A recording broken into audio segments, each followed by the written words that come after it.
당신, 우리 식당 한번 해볼까? 남편이 그렇게 말했을 때 저는 사실 망설였습니다. 30년 가까이 영양교사로 일하다 몇 년 전 정년퇴직한 후 매달 연금이 나오고 있었거든요. 그런데 이상하게 자꾸 급식실이 그리웠습니다. 아이들이 맛있어요 하던 그 순간들이요. 남쪽 지방의 어느 축제에서 줄 선 식당들을 보며 생각했죠. 이렇게 오래 급식 경험 쌓았는데 나도 할 수 있지 않을까?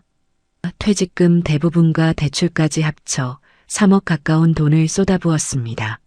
루프창 달고 감성 인테리어하고 유튜버도 불렀어요. 처음 몇 달은 대박이었습니다. 하지만 침수 한 번에 수천만 원이 날아갔고 보험은 한 푼도 안 나왔습니다. 1년 남짓 만에 폐업했고 지금은 과거 제가 가르쳤던 후배 밑에서 조리보조를 하고 있습니다. 도대체 뭐가 문제였을까요? 시청 전 구독과 좋아요를 누르시면 로또에 당첨되는 행운이 올 수 있습니다. 그리고 지금 어디에서 시청하고 계신지 댓글로 남겨주세요. 여러분의 이야기도 듣고 싶습니다.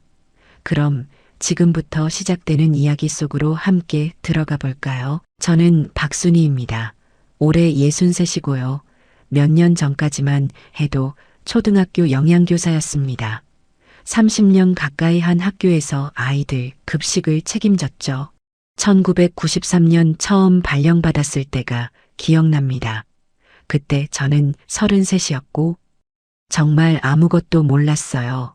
급식실 문을 열고 들어서는 순간 쏟아지는 아이들의 목소리에 정신이 하나도 없었죠. 선생님 오늘 뭐예요? 선생님 이거 맛있어요. 그 소리들이 저를 키웠습니다. 30년이라는 시간은 정말 빠르게 지나갔습니다. 처음엔 메뉴 짜는 것도 서툴렀고 식자재 발주도 실수투성이었어요. 한 번은 감자를 2배로 주문해서 창고에 쌓아둔 적도 있었죠. 그때 선배 영양사 선생님이 웃으며 말씀하셨습니다. 순이야 괜찮아. 다 그러면서 배우는 거야. 그 말이 얼마나 큰 위로가 됐는지 모릅니다. 2000년대 초반쯤이었나요? 학교 급식이 점점 전문화되기 시작했습니다.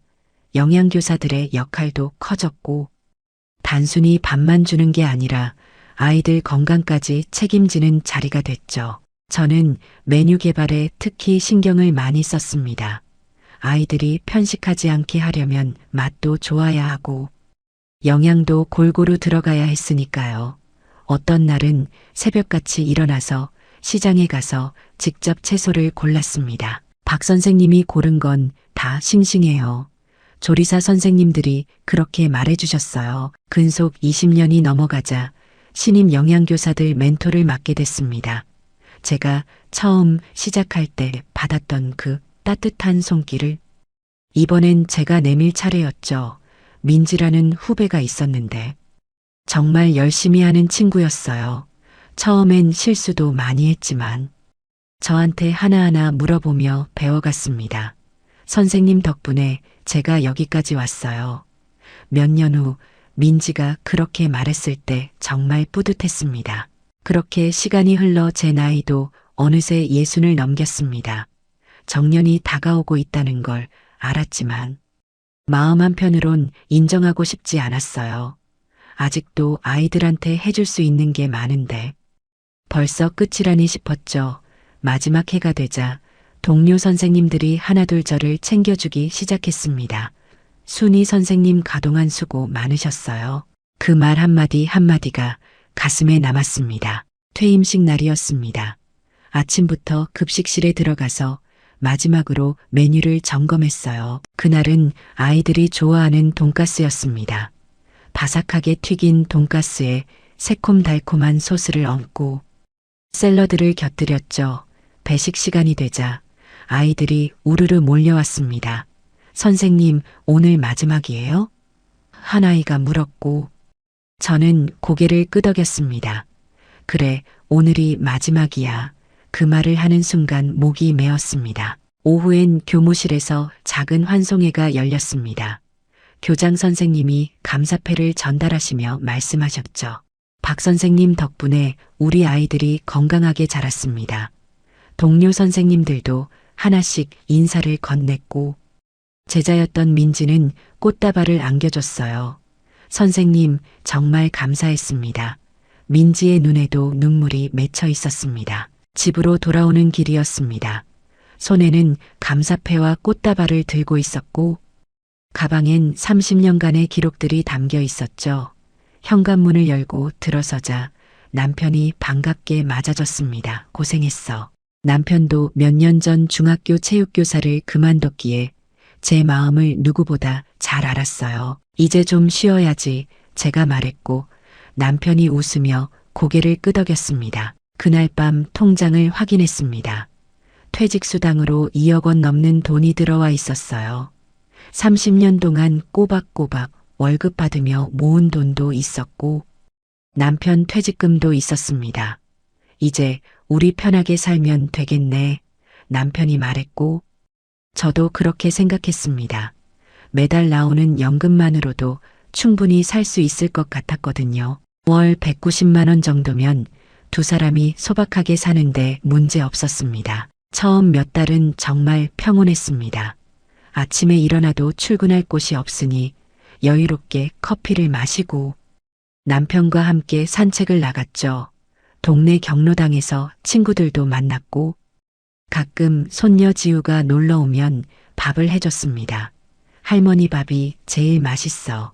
지우가 그렇게 말할 때마다 마음이 따뜻해졌어요. 그런데 이상했습니다. 시간이 지날수록 뭔가 허전한 기분이 들었어요. 30년 동안 매일 급식실에 가서 아이들 밥을 챙기던 게 몸에 배어 있었나 봅니다. 아침에 일어나면 무의식적으로 시계를 봤고 오늘 메뉴는 뭐지 하는 생각이 들었죠. 그럴 때마다 아내가 이제 퇴직했구나 하고 다시 깨달았습니다. 어느 날 남편이 물었습니다. 당신 요즘 왜 그래?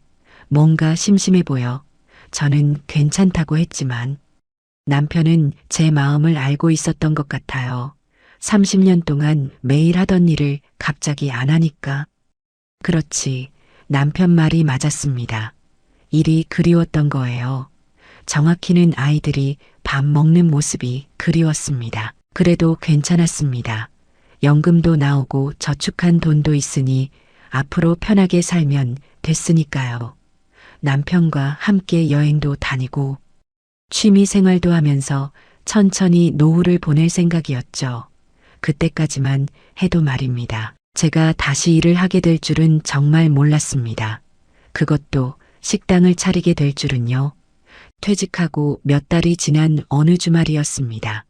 손녀 지우가 우리 집에 놀러 왔어요. 초등학교 4학년이었던 지우는 저를 보자마자 달려와 안겼습니다. 할머니. 그 목소리가 얼마나 반가웠는지 모릅니다. 아이를 안고 있으니 급식실에서 만났던 수많은 아이들이 떠올랐어요. 할머니 오늘 뭐 먹어요? 지우가 물었고 저는 웃으며 대답했습니다. 할머니가 지우 좋아하는 거 해줄게. 부엌에 들어가서 된장찌개를 끓이고 계란말이를 부쳤어요. 김치도 접시에 담고 밥도 따끈하게 지었죠. 30년 동안 수백 명의 아이들 밥을 챙기던 손길이 지우 한 명을 위해 움직였습니다. 식탁에 앉은 지우가 숟가락을 들고 된장찌개를 한 입 떴습니다. 와, 맛있다. 그 말에 제 마음이 환해졌어요. 할머니 이거 학교 급식이랑 똑같아. 지우가 말했고 저는 웃었습니다. 그럼 할머니가 학교에서 30년 동안 급식 만들었잖아. 지우가 눈을 동그랗게 뜨며 물었습니다. 진짜요? 그럼 할머니가 우리 학교 친구들 밥도 다 만들었어요? 아니야, 할머니는 다른 학교였어. 제가 대답했고 지우가 고개를 끄덕였습니다. 그래도 할머니, 밥이 세상에서 제일 맛있어. 그 순간이었습니다. 뭔가 가슴속에서 뜨거운 게 올라왔어요. 30년 동안 들었던 말이었지만 퇴직 후 처음 듣는 그 말은 왠지 다르게 느껴졌습니다. 지우가 돌아간 후 남편과 마주 앉아 차를 마셨습니다. 지우가 당신 밥 정말 좋아하네. 남편이 말했고 저는 고개를 끄덕였습니다. 응, 그래. 그런데 이상하게 그날 밤 잠이 안 왔어요. 지우가 했던 말이 자꾸 머릿속을 맴돌았습니다. 할머니 밥이 세상에서 제일 맛있어. 그 말이요. 다음 주에 남편이 제안했습니다. 우리 남쪽 지방으로 여행 한번 갈까? 거기 축제한다던데 저도 좋다고 했어요. 집에만 있으니 답답하기도 했고 여행이라도 다녀오면 기분 전환이 될 것 같았거든요. 며칠 후 우리 부부는 차를 몰고 남쪽으로 내려갔습니다. 도착한 곳은 작은 해안 마을이었습니다. 축제 기간이라 사람들로 가득했어요. 좁은 골목마다 식당들이 늘어서 있었고 손님들이 줄을 서서 기다리고 있었습니다. 와, 사람 정말 많네. 남편이 말했고 저도 놀랐어요. 평일 오후인데도 이렇게 붐비다니요. 우리는 한 식당 앞에 멈춰 섰습니다. 전통 한정식을 파는 곳이었는데 입구부터 줄이 길게 늘어서 있었어요. 저기 좀 봐, 저렇게 기다려. 남편이 말했고 저는 메뉴판을 봤습니다.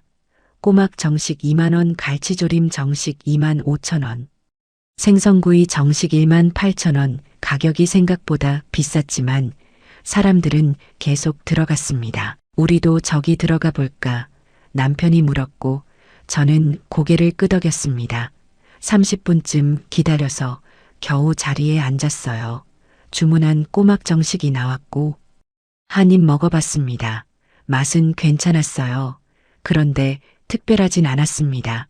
간도 적당했고 반찬도 깔끔했지만 와, 이건 정말 대단한데 싶은 정도는 아니었죠. 식사를 마치고 나오는데 남편이 말했습니다. 당신 만든 거랑 비슷한데 저도 그렇게 느꼈어요. 응. 나도 이 정도는 할 수 있을 것 같아. 그 순간이었습니다. 남편이 농담처럼 말했어요. 당신 우리 식당 한번 해볼까? 처음엔 정말 농담인 줄 알았습니다. 웃으며 무슨 소리야 하고 넘겼죠. 그런데 그날 밤 숙소로 돌아와서도 그 말이 계속 맴돌았어요. 우리 식당 한번 해볼까? 남편의 그 말이 왠지 장난이 아닌 것처럼 느껴졌습니다. 다음 날 아침 남편이 다시 꺼냈습니다. 어제 내가 한 말. 기억나? 진짜로 한번 생각해봐. 저는 남편을 쳐다봤어요. 진심이야? 남편이 고개를 끄덕였습니다. 당신 30년 동안 급식했잖아. 그 경험이면 충분하지 않을까. 그리고 요즘 당신 심심해하는 거 다 알아. 남편 말이 맞았습니다. 저는 심심했어요. 아니, 정확히는 허전했습니다. 30년 동안 매일 아침 일어나서 급식실로 가던 그 루틴이 사라지니 삶에 리듬이 없어진 기분이었죠. 그리고 지우가 했던 말도 자꾸 생각났어요. 할머니 밥이 세상에서 제일 맛있어. 근데 우리 나이에 식당을 해. 제가 말했고 남편이 웃었습니다. 당신 아직 젊어. 63이면 요즘 한창 때지. 그리고 우리 연금도 나오잖아. 부담 없이 천천히 해보는 거야. 남편의 말에는 일리가 있었습니다. 연금이 나오니까 급하게 돈을 벌 필요도 없었고 여유롭게 할 수 있을 것 같았어요. 그날 우리는 마을을 더 돌아다녔습니다. 여러 식당을 구경하고 어떤 메뉴가 잘 팔리는지 봤어요. 관광객들은 대부분 해산물 요리를 찾았고 특히 지역 특산물을 활용한 메뉴가 인기였습니다. 봐, 저기도 꼬막 파네. 남편이 말했고 저는 고개를 끄덕였습니다. 여행을 마치고 집으로 돌아오는 길이었습니다. 차 안에서 남편이 물었어요. 어때? 진짜 한번 해볼 거야. 저는 한참 생각했습니다. 30년 급식 경력이 있으니 음식 만드는 건 자신 있었어요. 영양 균형도 잘 알고 있고 식자재 고르는 법도 익숙했죠. 할 수 있을 것 같긴 한데 제가 말했고 남편이 웃었습니다. 그럼 한번 해보자. 집에 도착해서 계산기를 꺼내 들었습니다. 통장에 있는 돈을 확인했어요. 퇴직수당이 2억 원 넘게 들어가 있었고 그동안 모아둔 적금도 있었습니다. 남편 퇴직금까지 합치면 꽤 큰 돈이었죠. 이 정도면 작은 식당 하나 차리는 건 문제 없겠네. 남편이 말했고 저도 그렇게 생각했습니다. 그날 밤 잠자리에 누웠는데 설레었어요. 오랜만에 느껴보는 감정이었습니다. 30년 전 처음 영양교사 발령받았을 때와 비슷한 기분이었죠. 내가 다시 시작하는 거야. 그렇게 중얼거렸고 옆에서 남편이 웃었습니다. 응, 우리 다시 시작하는 거야. 다음 날부터 본격적으로 준비를 시작했습니다. 인터넷으로 식당 창업 관련 정보를 찾아봤어요. 어떤 서류가 필요한지, 어떤 절차를 밟아야 하는지 하나하나 확인했습니다. 남편도 적극적으로 도와줬어요. 여기, 이 지역 괜찮을 것 같은데 남편이 부동산 매물을 보여줬고 저도 관심 있게 봤습니다. 손녀 지우에게 전화를 걸었습니다. 지우야 할머니가 식당 하려고 하는데 지우가 신나서 소리쳤어요. 진짜요? 할머니 대박 날 거예요. 그 말에 저도 웃었습니다. 아이의 응원이 큰 힘이 됐어요. 지우야 할머니. 식당 오픈하면 제일 먼저 와야 돼. 제가 말했고 지우가 대답했습니다. 당연하죠. 그렇게 우리 부부의 새로운 도전이 시작됐습니다. 30년 급식 경력을 믿고 식당을 차리기로 한 거예요. 그때는 정말 자신 있었습니다. 내가 30년 동안 뭘 했는데 이거 하나 못하겠어. 그렇게 생각했죠. 하지만 그게 착각이었다는 걸 나중에야 알게 됐습니다. 급식실과 식당은 완전히 다른 세계였으니까요.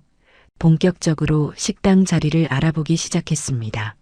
남편과 저는 주말마다 차를 몰고 여기저기 다녔어요. 서울 근교부터 남쪽 지방까지 발품을 팔았죠.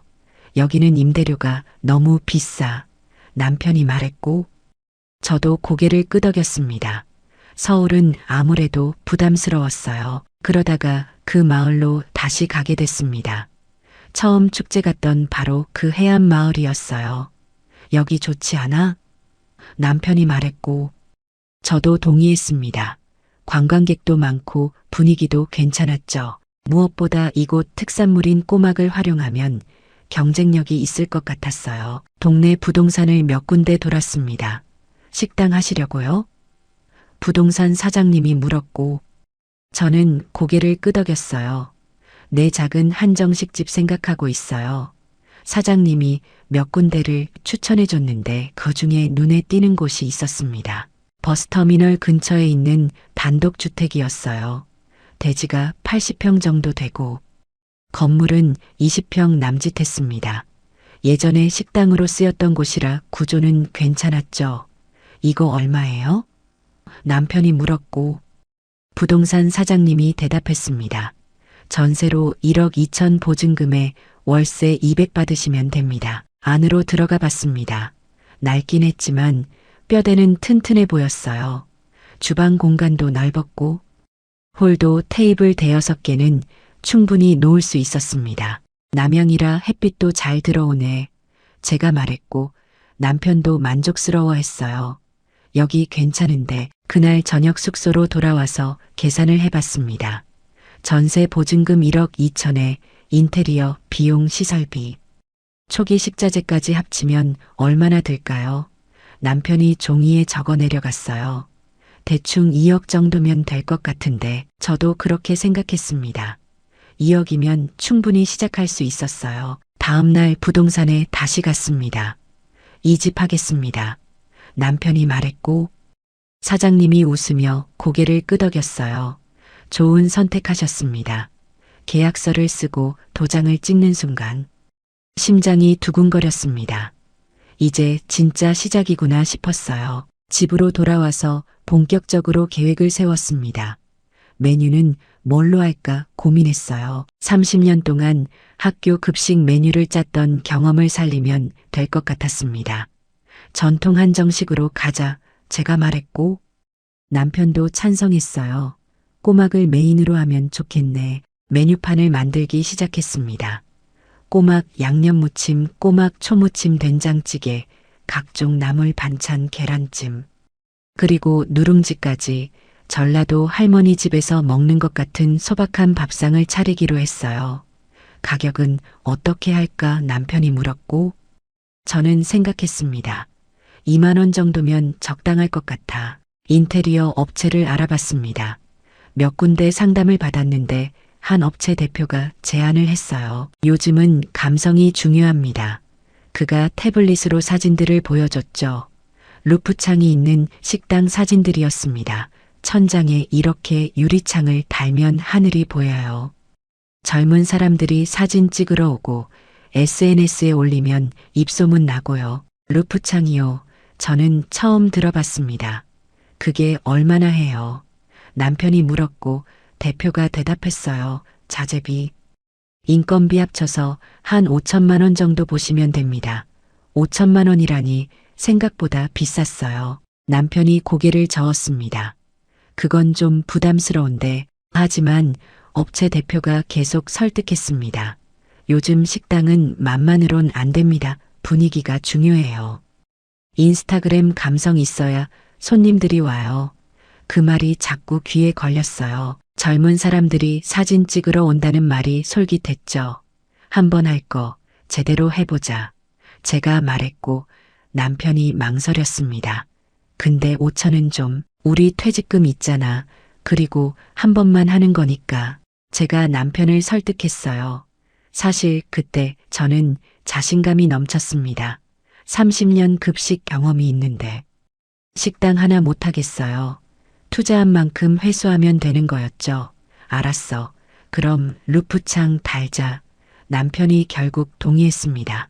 계약서를 쓰면서 총 금액을 계산했습니다. 전세 보증금 1억 2천 인테리어, 기본 5천 루프창, 5천 주방 설비 4천 초기, 식자재 2천. 각종 집기류와 그릇 1천 간판과 메뉴판 제작. 500 여유 자금 500, 합계가 2억 8천만 원이 나왔어요. 이 정도면 괜찮지. 남편이 말했고 저도 고개를 끄덕였습니다. 통장에 있는 퇴직금이 2억 3천 정도였고 나머지는 대출을 받기로 했어요. 집 담보로 대출 받으면 되겠네. 남편이 말했고 저도 동의했습니다. 우리 집은 광주에 있는 아파트였는데 시세가 4억 정도 됐죠. 은행에 갔습니다. 대출 얼마까지 가능한가요? 남편이 물었고 직원이 계산기를 두드렸어요. 담보가치 보면 1억까지는 가능합니다. 우리는 그중 8천만 원만 받기로 했습니다. 이자 부담도 있고 너무 많이 빌리고 싶지 않았거든요. 대출 서류를 쓰면서 직원이 물었습니다. 용도가 어떻게 되세요? 남편이 대답했어요. 식당 창업입니다. 직원이 잠깐 멈칫하더니 말했습니다. 식당은 위험하지 않으세요? 저는 웃으며 말했어요. 저 30년 동안 영양교사 했어요. 음식은 자신 있습니다. 직원이 더 이상 말하지 않았습니다. 서류를 처리하고 며칠 후 통장에 8천만 원이 들어왔어요. 이제 총 3억 1천만 원의 자금이 준비됐습니다. 이제 시작이다. 남편이 말했고 저도 주먹을 쥐었습니다. 공사가 시작됐습니다. 먼저 지붕을 걷어냈어요. 천장 일부를 뜯어내고 유리를 끼워 넣는 작업이었죠. 조심해서 하세요. 제가 말했고 인부들이 고개를 끄덕였습니다. 며칠 동안 공사 소음이 계속됐고 먼지도 엄청났어요. 루프창이 완성됐습니다. 올려다보니 정말 하늘이 보였어요. 우와, 이거 괜찮은데. 남편이 감탄했고 저도 만족스러웠습니다. 햇빛이 쏟아져 들어와 실내가 환해졌죠. 사진 찍으면 정말 예쁘겠다. 제가 말했습니다. 주방 설비도 새로 들였습니다. 업소용 가스레인지, 대형 냉장고, 냉동고, 싱크대, 식기세척기까지 30년 급식실에서 쓰던 것보다 훨씬 좋은 장비들이었어요. 이 정도면 완벽하네. 제가 말했고 남편도 웃었습니다. 바닥과 벽도 새로 했습니다. 타일을 다 뜯어내고 깔끔한 원목 마루를 깔았어요. 벽은 밝은 베이지색으로 칠했고 한쪽엔 액자도 몇 개 걸었습니다. 분위기 좋은데 지나가던 동네 사람이 말했고 저도 뿌듯했습니다. 테이블과 의자를 드렸습니다. 원목 테이블 6개에 의자를 20개 샀어요. 손님이 한 번에 20명 정도 앉을 수 있겠네. 남편이 말했고 저는 고개를 끄덕였습니다.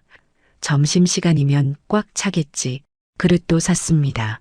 백화점에 가서 예쁜 그릇들을 골랐어요. 밥그릇, 국그릇, 반찬 접시, 젓가락, 숟가락까지 하나하나 고르는 재미가 쏠쏠했습니다. 이거 너무 예쁘다. 제가 말했고 남편이 웃었습니다. 당신 완전 신났네. 간판도 만들었습니다. 가게 이름을 뭘로 할까 고민하다가 아이들 밥상으로 정했어요. 제가 30년 동안 아이들 밥을 챙겼으니까 그 의미를 담고 싶었습니다. 아이들 밥상 좋은데 남편이 말했고 저도 마음에 들었어요. 간판 디자이너가 시안을 보여줬습니다.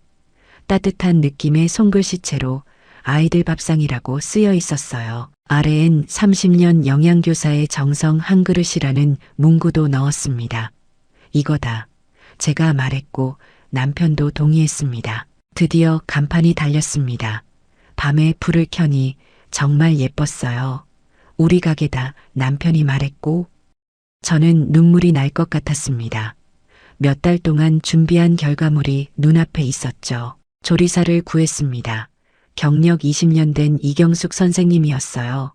50대 초반으로 요리 실력이 정말 좋았습니다. 제가 도와드릴게요. 경숙 선생님이 말했고 저는 감사했어요. 혼자 다 하기엔 벅찼거든요. 홀서빙 직원도 뽑았습니다. 유진이라는 20대 후반 여성이었어요.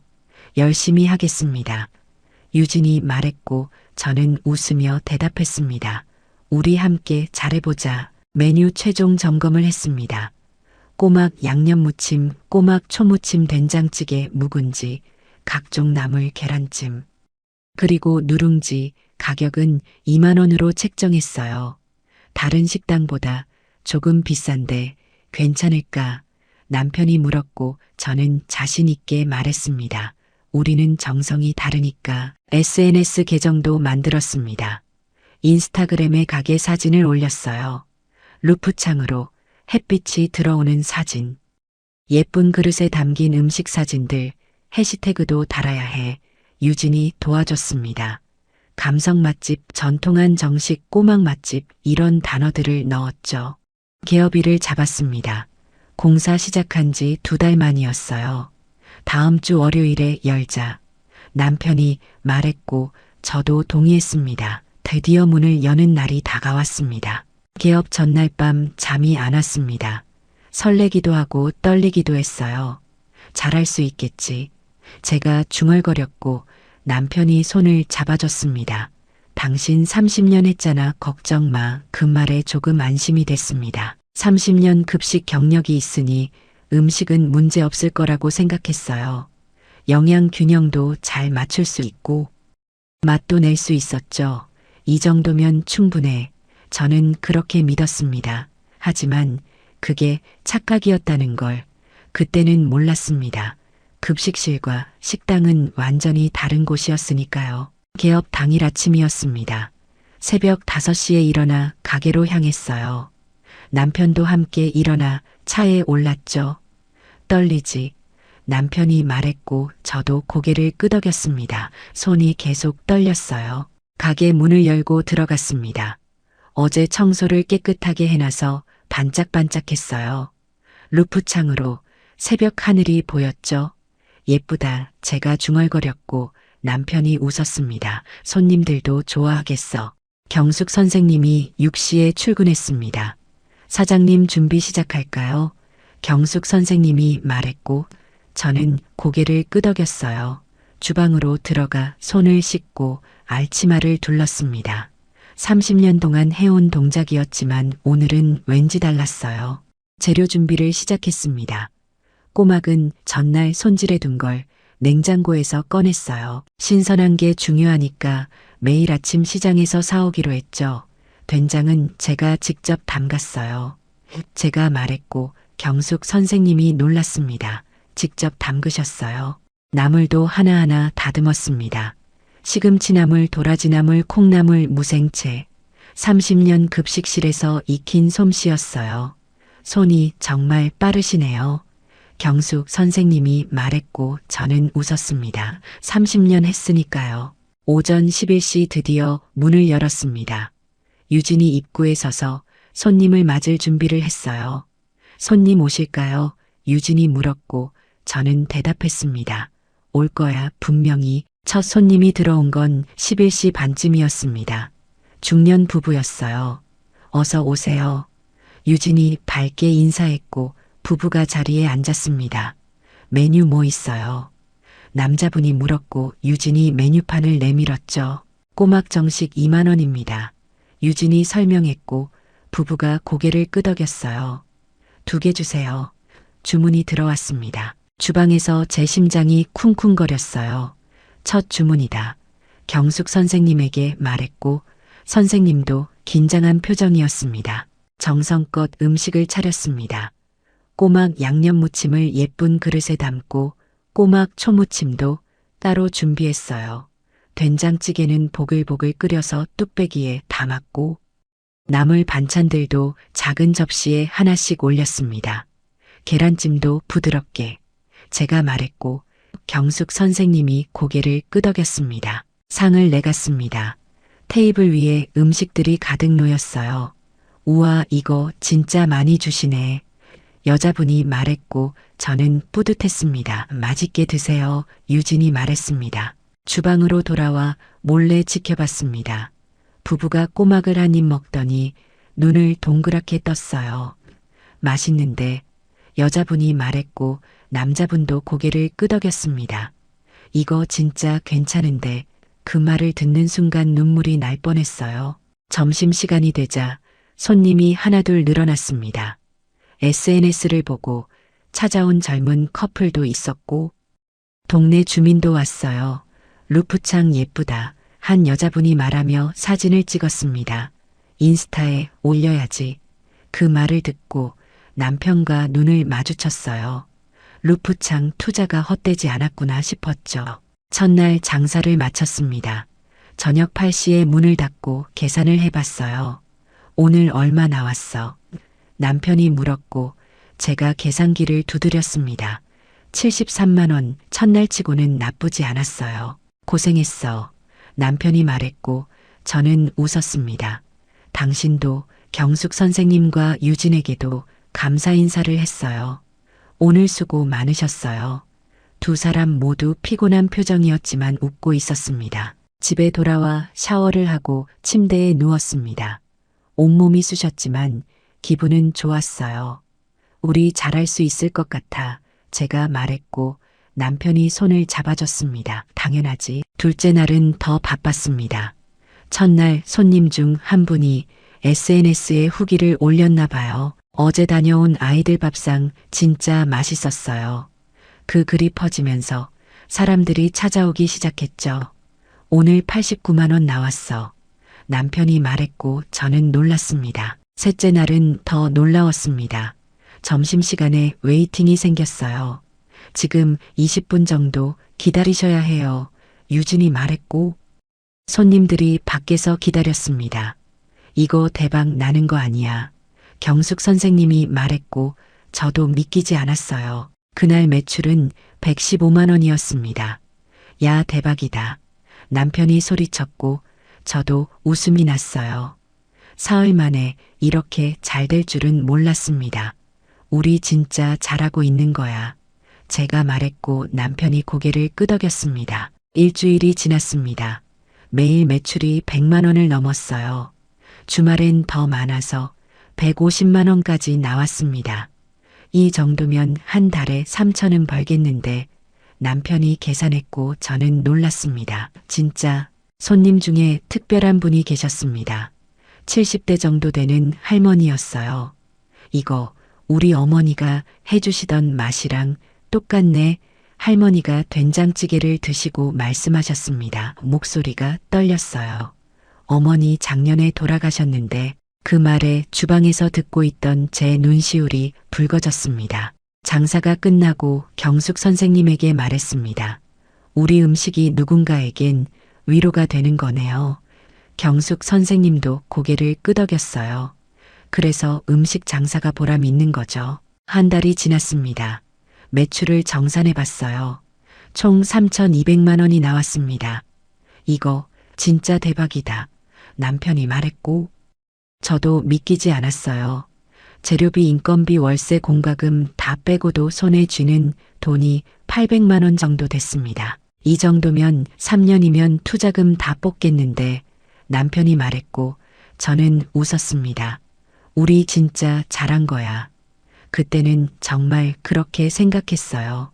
30년 급식 경력이 빛을 발하는 거라고요. 그러던 어느 날이었습니다.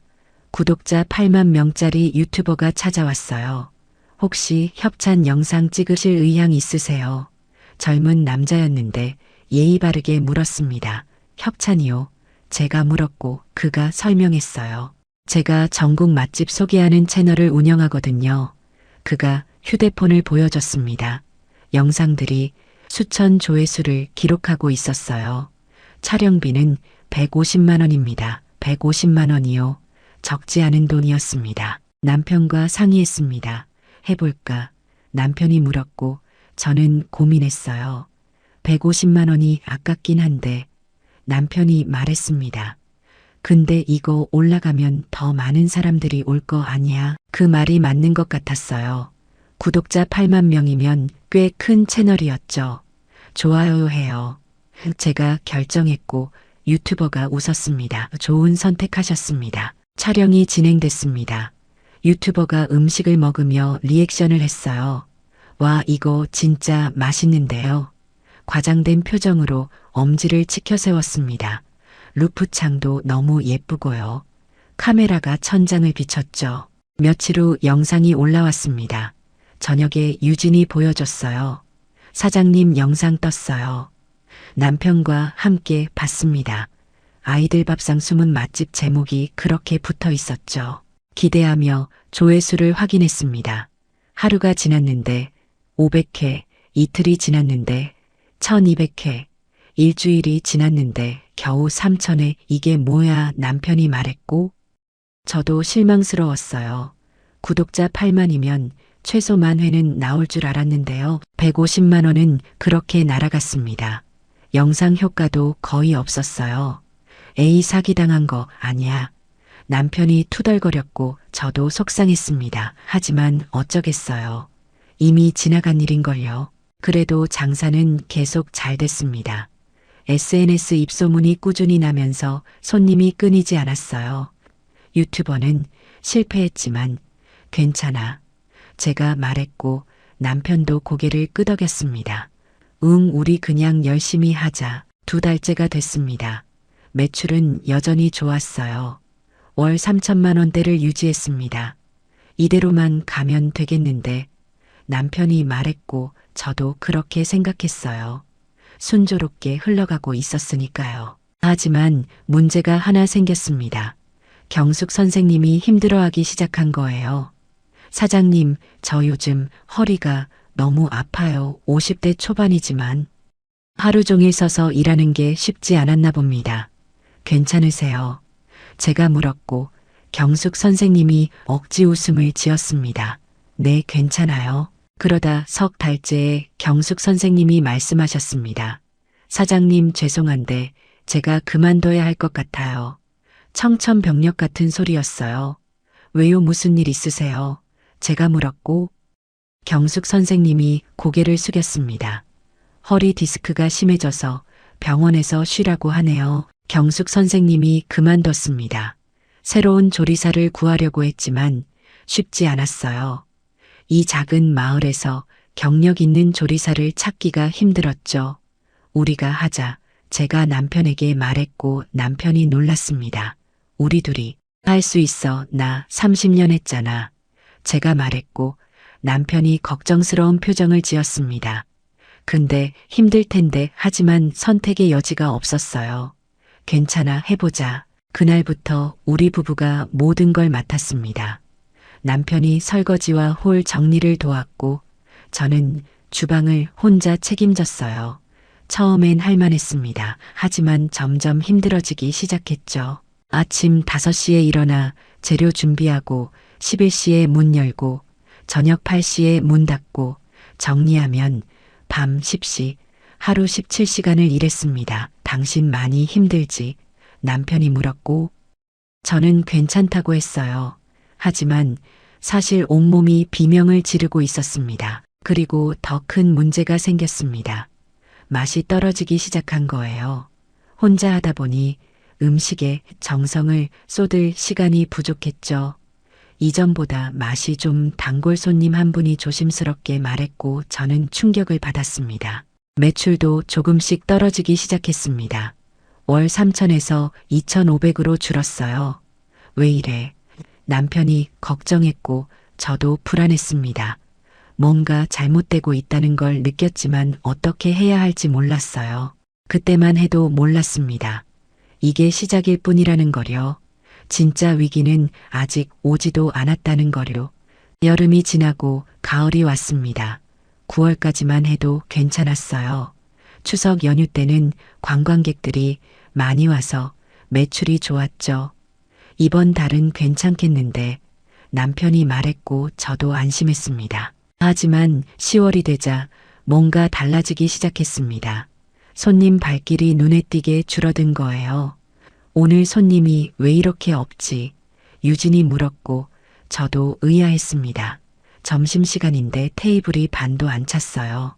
동네 부동산 사장님이 지나가다 들렀습니다. 사장님 장사 어때요?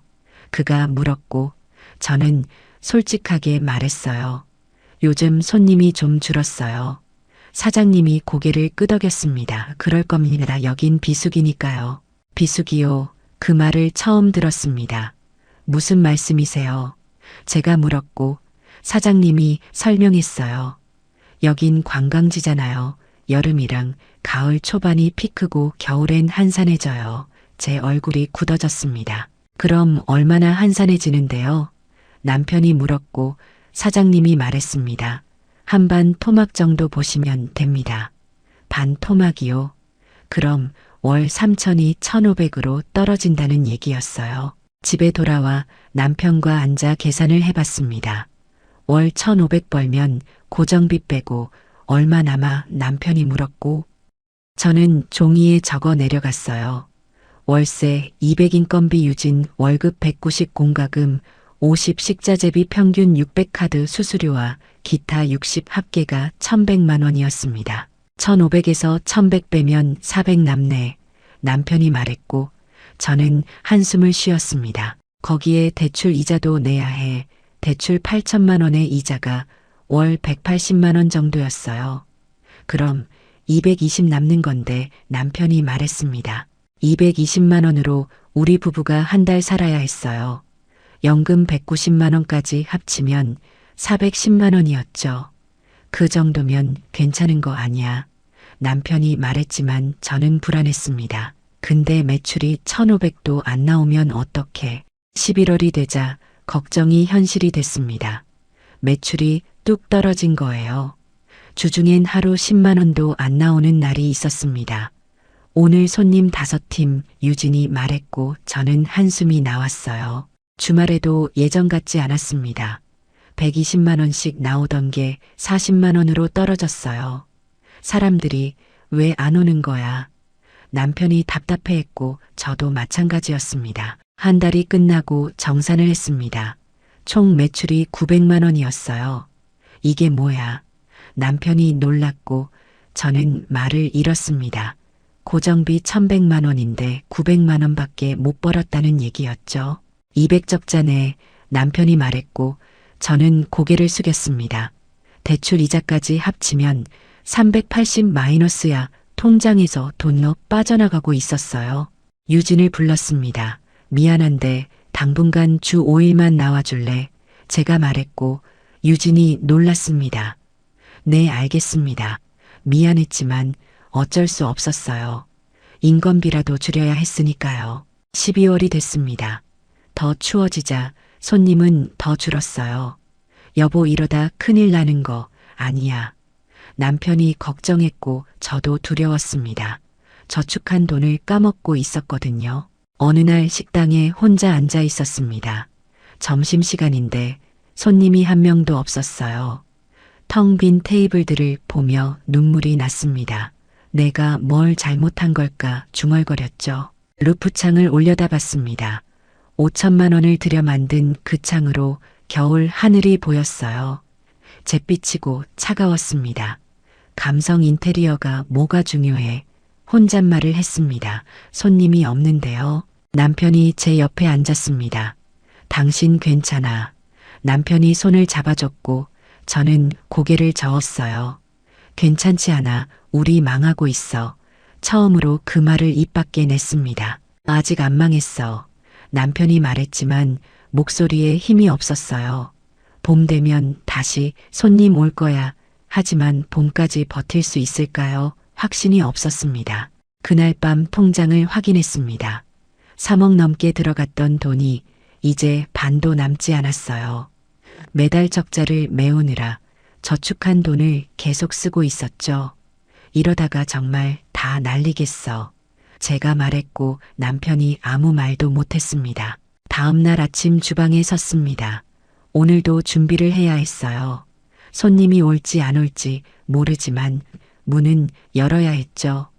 꼬막을 손질하고 나무를 다듬었습니다. 30년 동안 익숙하게 했던 동작들이었지만 오늘은 손이 무거웠어요. 11시에 문을 열었습니다. 첫 손님이 들어온 건 일시가 넘어서였어요.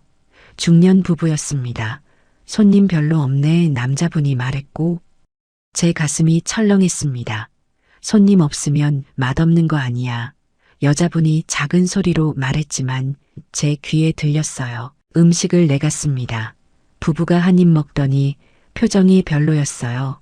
예전에 여기 맛있다고 해서 왔는데 여자분이 말했고 남자분이 고개를 끄덕였습니다. 글쎄 그냥 그런데 그 말이 칼처럼 박혔습니다. 부부가 나간 후 남편에게 말했습니다. 맛이 떨어졌대. 남편이 놀랐어요. 당신이 만든 건데 무슨 하지만 사실이었습니다. 혼자 하다 보니 예전처럼 정성을 쏟을 수가 없었어요. SNS 후기도 달라졌습니다. 예전만 못하네요. 첫 번째 왔을 때랑 다른 것 같아요. 그런 댓글들이 달리기 시작했어요.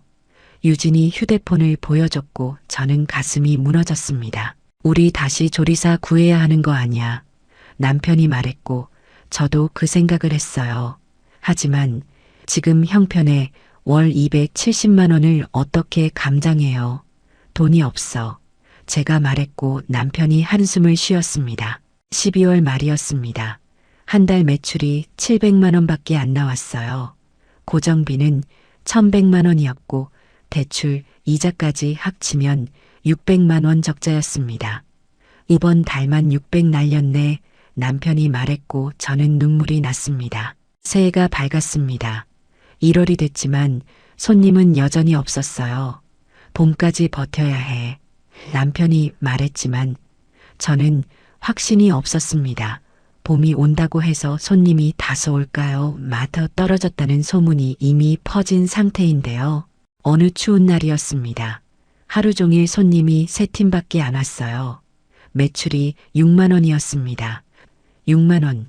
제가 중얼거렸고 남편이 제 어깨를 안아줬습니다. 괜찮아 내일은 나을 거야. 하지만 내일도 비슷했고 모레도 마찬가지였습니다. 손님 없는 식당에 앉아 빈 테이블을 바라봤어요. 처음 오픈했을 때 줄 섰던 그 모습은 이제 기억 속에만 남았습니다. 유진이 조심스럽게 말했습니다. 사장님, 제가 다른데 면접을 봤는데 제 가슴이 철렁 내려앉았어요. 합격했어요. 유진이 미안한 표정으로 말했습니다. 죄송해요. 그냥 혹시 몰라서 넣었던 건데 괜찮아 유진아. 제가 말했습니다. 오히려 잘 됐어. 여기 있으면 내가 힘들어. 유진이 눈물을 글썽였어요. 정말 죄송해요. 아니야 내가 미안해 이렇게밖에 못해줘서요. 유진이 나간 후 남편과 단둘이 남았습니다. 이제 우리 둘이네. 남편이 말했고 저는 고개를 끄덕였어요. 직원도 없이 우리 부부만 남은 식당이었습니다. 2월 초였습니다. 날씨는 더 추워졌고 손님은 더 없었어요. 한 달 매출이 500만 원도 안 나왔습니다. 통장 잔고는 계속 줄어들고 있었고 남편과 저는 말이 없어졌습니다. 당신 많이 힘들지? 남편이 물었고 저는 대답하지 않았어요. 힘든 정도가 아니었습니다. 무너지고 있었어요. 30년 경력을 믿고 시작한 이 일이 저를 무너뜨리고 있었습니다. 밤에 잠을 잘 수가 없었습니다. 눈을 감으면 빈 테이블이 보였고 통장의 숫자가 머릿속을 맴돌았어요. 이러다 정말 망하는 거구나. 어둠 속에서 중얼거렸습니다. 그때까지만 해도 몰랐습니다. 진짜 재앙은 아직 오지 않았다는 거려. 곧 하늘도 우리를 버릴 거라는 거려. 2월이 지나고 3월이 왔습니다. 봄이 오면 나아질 거라고 믿었어요. 이제 날씨도 풀리고 사람들 나올 거야. 남편이 말했고 저도 그렇게 바랐습니다. 실제로 3월 말부터 손님이 조금씩 늘었어요. 오늘 15팀 왔어. 남편이 말했고 저는 안도했습니다. 봐, 다시 괜찮아지는 거야. 제가 말했죠. 4월은 더 좋았습니다. 벚꽃 시즌이라 관광객들이 다시 찾아왔어요. 매출이 1,800만 원까지 올라갔습니다.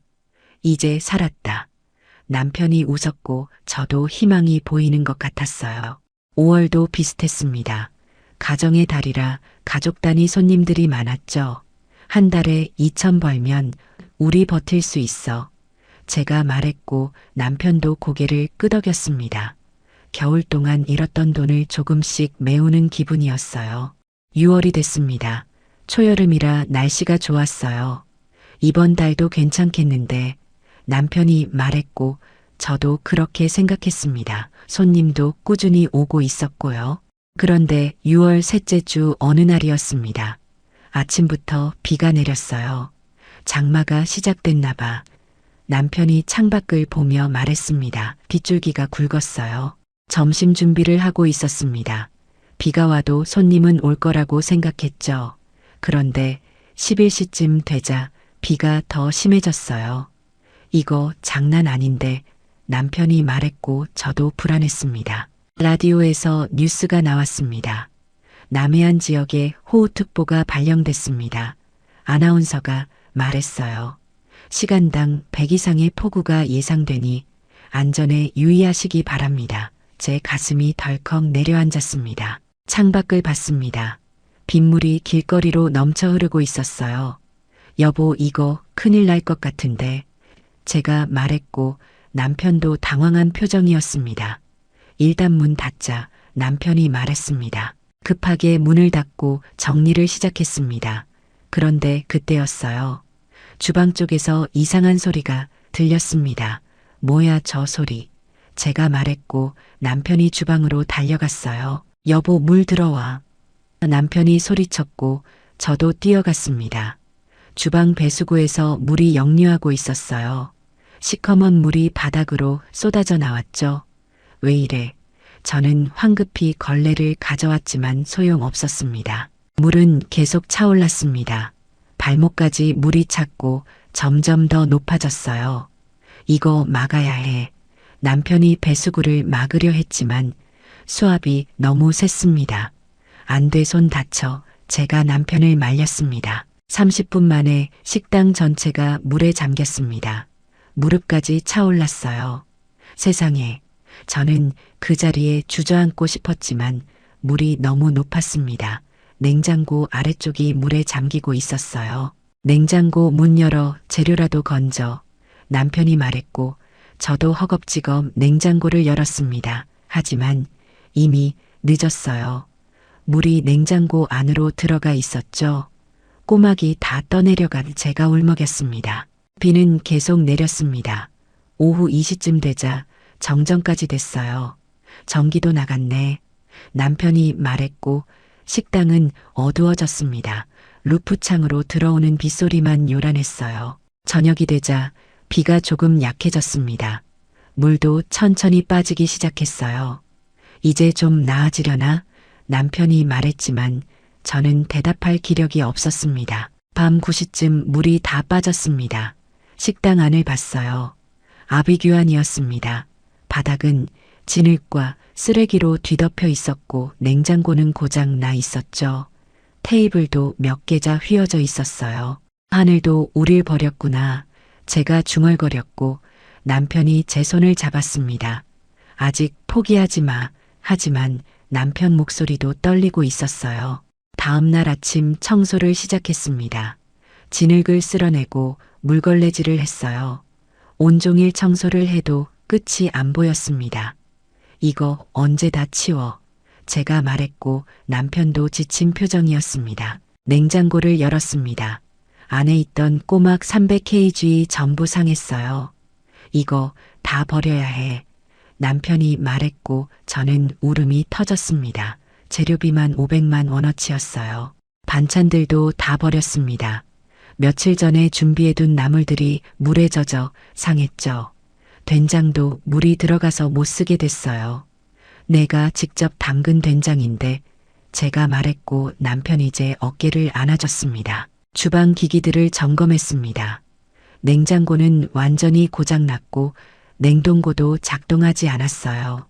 가스레인지는 다행히 괜찮았지만 식기세척기는 물에 잠겨 망가졌습니다. 이거 다 고쳐야 하는데 남편이 말했습니다. 업체를 불렀습니다. 얼마나 나올까요?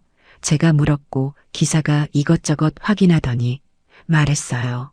냉장고 교체 800만 원, 냉동고 수리 300만 원, 식기세척기 교체 200만 원, 배수관 공사 500만 원, 기타 보수비 500만 원, 계산기를 두드리더니 말했습니다.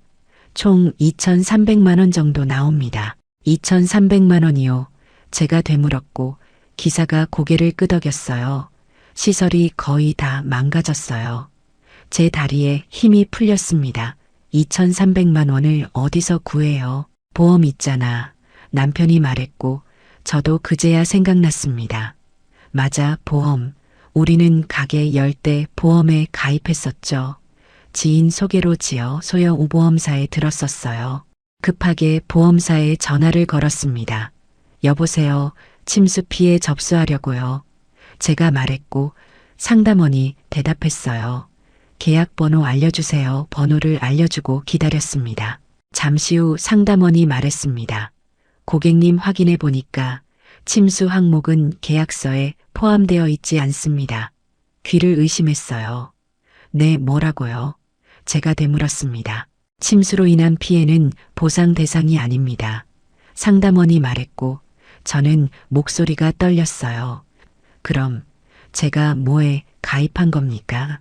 상담원이 사무적인 목소리로 대답했습니다. 화재 도난 파손이 3가지만 보장됩니다. 침수는 왜 안 돼요? 제가 소리쳤고 상담원이 말했습니다. 계약 당시 침수 특약을 추가하지 않으셨습니다. 아, 맞아. 계약할 때 지인이 그랬어요. 기본만 들어도 돼요. 도내 침수 잘 안 돼. 그럼 저는 어떡하라고요? 제가 울먹였고 상담원이 말했습니다. 죄송합니다. 저희가 도와드릴 수 있는 게 없습니다. 전화가 끊겼어요. 저는 그대로 주저앉고 말았습니다. 남편이 저를 안았습니다. 괜찮아. 우리가 어떻게든 해보자. 하지만 어떡해요. 통장엔 이미 돈이 얼마 남지 않았는데 2,300만 원을 어떻게 구해요. 그날 밤 집으로 돌아왔습니다. 침대에 누웠지만 잠이 안 왔어요. 이게 내 잘못이야. 제가 중얼거렸고 남편이 말했습니다. 당신 잘못 아니야. 하지만 제 잘못이었어요. 보험을 제대로 확인하지 않은 게요. 다음 날 통장을 확인했습니다. 남은 돈이 3천만 원 정도였어요. 처음 3억을 투자했는데 이제 이것밖에 안 남았습니다. 이걸로 복구하면 제가 말했고 남편이 고개를 저었어요. 그럼 한 푼도 안 남아. 며칠 동안 고민했습니다. 복구를 해야 할까 말아야 할까요? 복구를 하면 돈이 바닥나고 안 하면 장사를 못해요. 어떡하지? 매일 밤 그 생각만 했습니다. 일주일 후 결정을 내렸습니다. 복구하자. 제가 말했고 남편이 놀랐어요. 정말. 저는 고개를 끄덕였습니다. 여기서 포기하면 정말 아무것도 안 남아. 한 번 더 해보자. 복구 공사가 시작됐습니다. 새 냉장고가 들어오고 배수관을 교체했어요. 2주 동안 공사를 했고 2,300만 원이 통장에서 빠져나갔습니다. 이제 700만 원 남았어. 남편이 말했고 저는 입술을 깨물었습니다. 7월 초에 다시 문을 열었습니다. 이번엔 잘 될 거야. 제가 말했지만 확신은 없었어요. 손님들이 다시 올까요? 재개업 첫날이었습니다. 아침부터 문을 열고 기다렸어요. 오늘은 손님 많이 올 거야. 남편이 말했지만 점심시간이 지나도 손님이 없었습니다. 왜 아무도 안 와? 제가 말했고 남편도 답답해했어요. 휴대폰 좀 봐봐. 남편이 말했고 저는 SNS를 확인했습니다. 우리 가게 태그된 글이 있었어요. 아이들 밥상 한 달 동안 문 닫았던데 망한 거 아냐. 그런 댓글들이 달려 있었습니다. 침수됐다더라. 거기 이제 위생 안 좋을 듯 사람들이 그렇게 말하고 있었어요. 일주일이 지났습니다.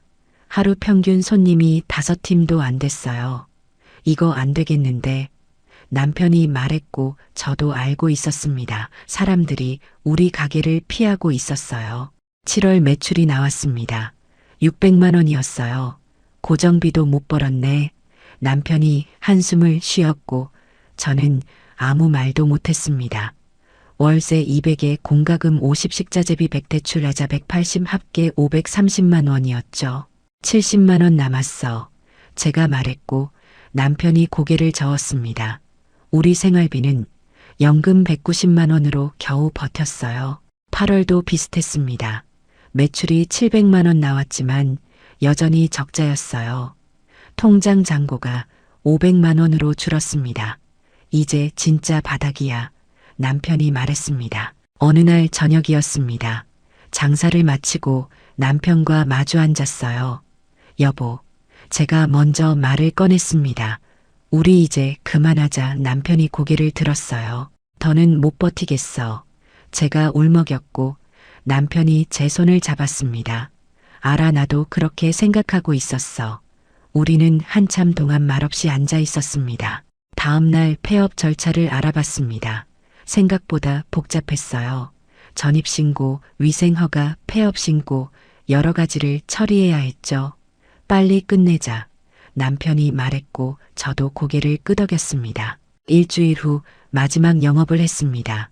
그날은 손님이 3팀 왔어요. 마지막 손님이 나간 후 문을 닫았습니다. 이제 끝이야. 제가 말했고 남편이 간판을 내렸어요. 간판을 내리는 모습을 보며 눈물이 났습니다. 아이들 밥상, 그 따뜻했던 이름이 이제 사라지는 거였어요. 미안해. 남편에게 말했고 남편이 고개를 저었습니다. 당신 잘못 아니야. 주방 설비를 팔았습니다. 중고업자가 와서 봤어요. 이거 얼마 받을 수 있어요? 남편이 물었고 업자가 말했습니다. 냉장고 300가스레인지 100기타 50 합계 450만 원이었습니다. 처음에 4천만 원 드렸는데 제가 말했고 업자가 어깨를 으쓱했어요. 중고가 원래 그래요. 할 말이 없었습니다. 450만 원이라도 받아야 했으니까요. 테이블과 의자도 팔았습니다. 100만 원 받았어요. 그릇들은 그냥 버렸습니다.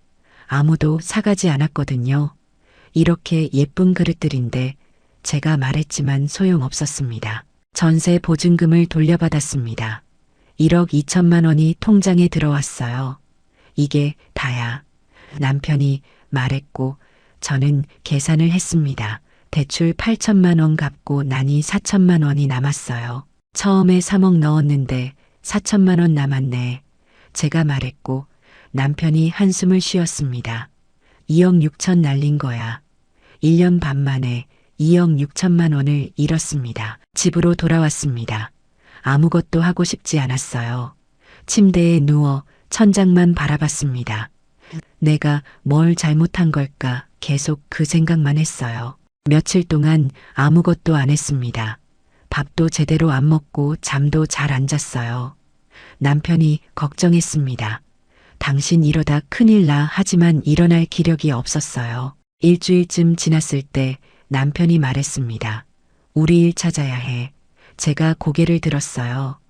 일 남편이 고개를 끄덕였습니다.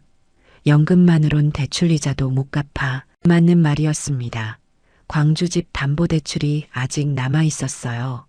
월 이자가 180만 원인데 연금 190만 원으로는 생활이 불가능했죠.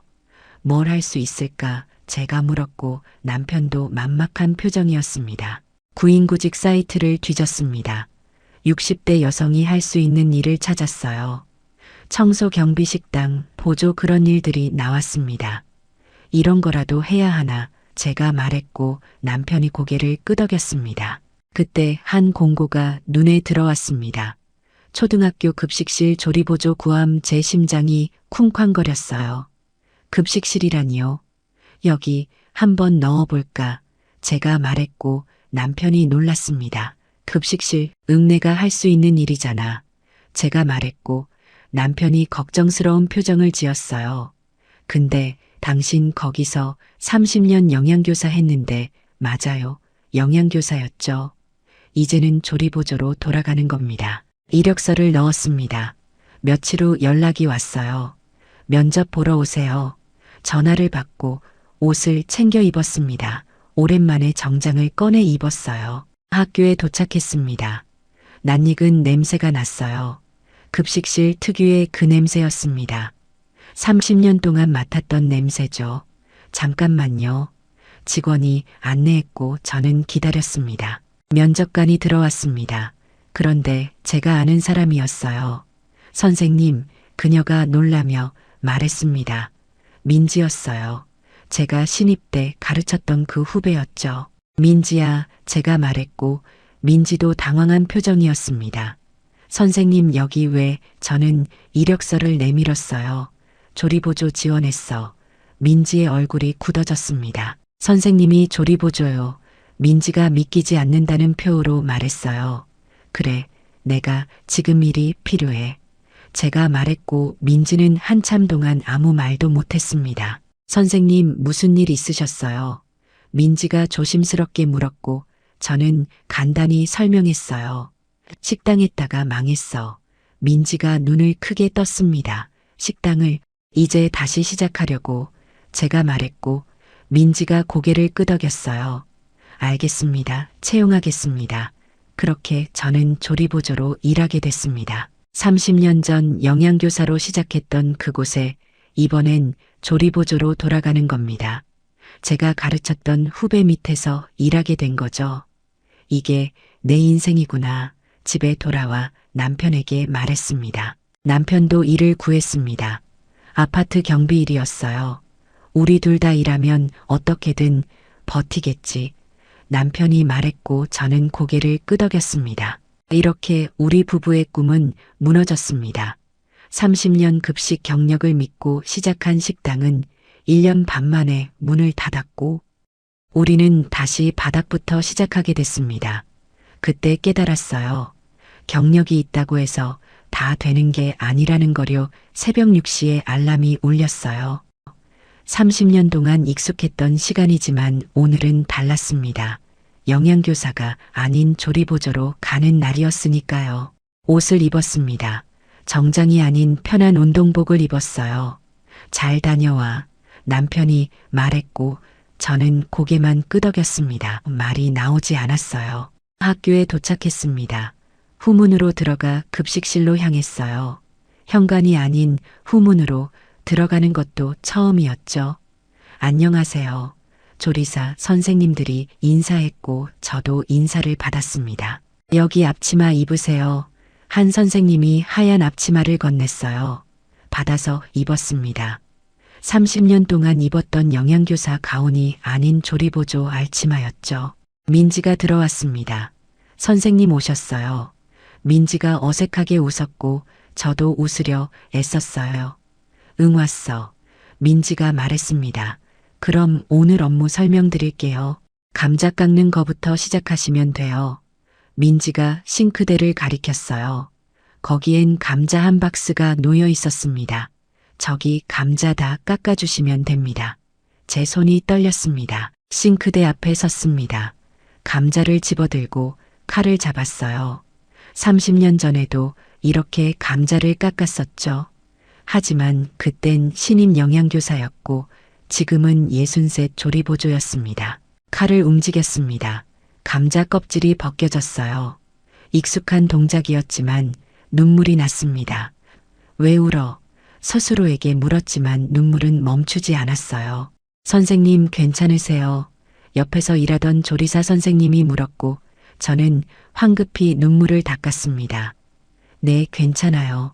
양파 냄새 때문에 거짓말이었지만 어쩔 수 없었어요. 감자를 계속 깎았습니다. 1개, 2개, 10개, 20개. 손은 기계처럼 움직였지만 머릿속은 복잡했어요. 내가 왜 여기 있지? 계속 그 생각만 들었습니다. 점심 준비가 시작됐습니다. 오늘 메뉴는 김치찌개입니다. 민지가 말했고 조리사들이 움직이. 한 달이 지났습니다. 월급이 나왔어요. 190만 원이었습니다. 영양교사 때 받던 연봉의 3분의 1도 안 되는 돈이었죠. 그래도 있는 게 어디야 남편이 말했고 저도 고개를 끄덕였습니다. 봄이 왔습니다. 1년이 지났어요. 조리보조 일을 시작한 지 1년이 됐습니다. 벌써 1년이네. 제가 말했고 남편이 웃었어요. 우리 잘 버텼어. 정말 잘 버텼습니다. 63과 65의 나이에 다시 일을 시작해서 1년을 버텼어요. 몸은 힘들었지만 마음은 조금 편해졌습니다. 이제는 익숙해진 것 같아 제가 말했습니다. 어느 날 급식실에서 일하는데 한 아이가 물었어요. 선생님, 여기 일 재미있어요. 저는 웃으며 대답했습니다. 응, 재미있어. 너희 밥 먹는 거 보면 행복해. 거짓말은 아니었어요. 아이들이 맛있게 먹는 모습을 보면 위로가 됐습니다. 30년 전에도 그랬고 지금도 그래요. 내가 만든 음식을 누군가 먹는다는 게 보람이구나. 그렇게 생각했습니다. 지금도 대출은 남아 있습니다. 아직도 매달 180만 원씩 이자를 내고 있어요. 원금은 손도 못 대고 있죠. 언제 다 갚지. 가끔 그런 생각을 하지만 포기하지 않습니다. 저축은 못하지만 빚이 더 늘지는 않아요. 이것만으로도 감사해야지. 남편이 말하고 저도 동의합니다. 망하지 않고 버티는 것만으로도 다행이니까요. 가끔 후회합니다. 그때 식당 안 했으면 하지만 후회해도 소용없어요. 이미 지나간 일이고 돌이킬 수 없으니까요. 앞으로 어떻게 살지 생각해야지. 그렇게 마음먹습니다. 지금 이 이야기를 듣는 분들께 말씀드립니다. 나이 들어서 창업하지 마시고 특히 경력을 과신하지 마세요. 30년 경력도 다른 분야에선 아무 소용 없을 수 있습니다. 그리고 보험 꼭 확인하세요. 침수 특약 있는지 지진 특약 있는지 꼼꼼히 보세요. 지인 소개라고 믿지 말고 직접 확인해야 합니다. 저처럼 당하지 마세요. 루프창 같은 감성 인테리어도 조심하세요. 맛이 먼저입니다. 인테리어는 나중이에요. 5천만 원 쓸 돈으로 조리사 월급 1년치를 줬으면 망하지 않았을 거예요. 대출도 조심하세요. 연금 있다고 안심하지 마세요. 장사가 안 되면 연금으로 이자도 못 갚습니다. 저처럼 다시 일해야 돼요. 60이 넘은 나이에요. 마지막으로 말씀드립니다. 망해도 끝이 아닙니다. 저는 지금도 살아있고 일하고 있어요. 힘들지만 포기하지 않았습니다. 여러분도 힘내세요. 오늘도 저는 감자를 깎습니다. 싱크대 앞에 서서 하나하나 껍질을 벗깁니다. 30년 전에도 그랬고 지금도 그래요. 다른 점은 제 나이가 63이 됐다는 것뿐입니다. 우리의 이 사연이 마음에 남았다면 좋아요를 눌러주세요. 그리고 소중한 사람들과 함께 이 이야기를 나눠주시길 바랍니다. 여러분의 한마디가 누군가에겐 큰 위로가 될 수 있습니다. 영상이 마음에 드셨다면 구독과 좋아요, 응원 부탁드립니다. 감사합니다.